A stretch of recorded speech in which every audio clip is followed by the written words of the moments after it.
अमेरिकी firm Hindenburg research की report में हुए खुलासे से भारतीय शेयर बाजार मुश्किल में है और मुश्किल में अडानी ग्रुप भी आ चुका है, जिसे लेकर इस रिपोर्ट में चौंकाने वाले खुलासे किए गए हैं। दावा किया गया है कि अडानी ग्रुप की कंपनियां 85% से ज्यादा ओवर वैल्यूज हैं। इसके बाद से ही 2 दिन में अडानी ग्रुप से जुड़ी कंपनियों के शेयर 20% से भी ज्यादा टूट चुके हैं। कंपनी का मार्केट कैपिटलाइजेशन 2 दिन में 4 लाख करोड़ रुपए कम हो गया है।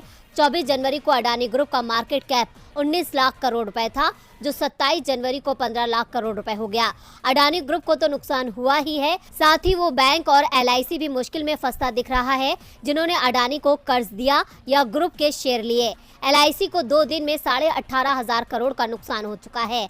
भारतीय बैंकों ने अडानी ग्रुप को 80,000 करोड़ से ज्यादा का कर्ज दे रखा है, जिसमें SBI का कर्ज सबसे ज्यादा है। ऐसे में SBI भी मुश्किल में दिखाई दे रही है। बैंकों पर भी दबाव बना हुआ है। इस बीच मार्केट रेगुलेटर सेबी भी इस मामले में सक्रिय हो गया है। सेबी साल भर में अडानी ग्रुप ने जो सौदे किए हैं उनकी बारीकी से जांच करेगा। इसके साथ ही हिंडनबर्ग रिसर्च की रिपोर्ट की जांच करेगा। साफ है कि आने वाला समय अडानी और शेयर बाजार और अडानी को कर्ज देने वाले बैंक और निवेशक सभी के लिए मुश्किलों भरा हो सकता है। सुप्रीम कोर्ट के कोलेजियम को लेकर कानून मंत्री किरण रिजिजू लगातार बयान दे रहे हैं।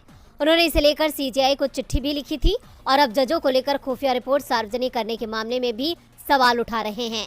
उन्होंने कहा कि कुछ मामले ऐसे होते हैं जिनका राष्ट्र हित में खुलासा नहीं किया जाना चाहिए और कुछ मामले ऐसे होते हैं जिन्हें सार्वजनिक हित में छिपाया नहीं जाना चाहिए।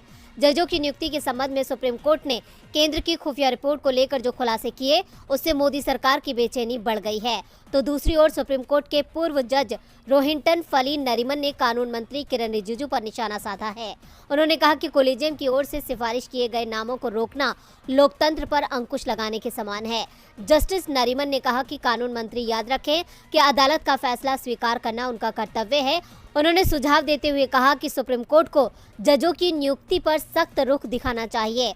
कोलेजियम की ओर से किसी जज के नाम की सिफारिश की जाती है तो सरकार को उस पर 30 दिनों के अंदर जवाब देना चाहिए। अगर तय समय सीमा के अंदर सरकार कोई जवाब नहीं देती है तो ये मान लिया जाए कि सरकार के पास कहने के लिए कुछ नहीं है। संविधान इसी तरह काम करता है।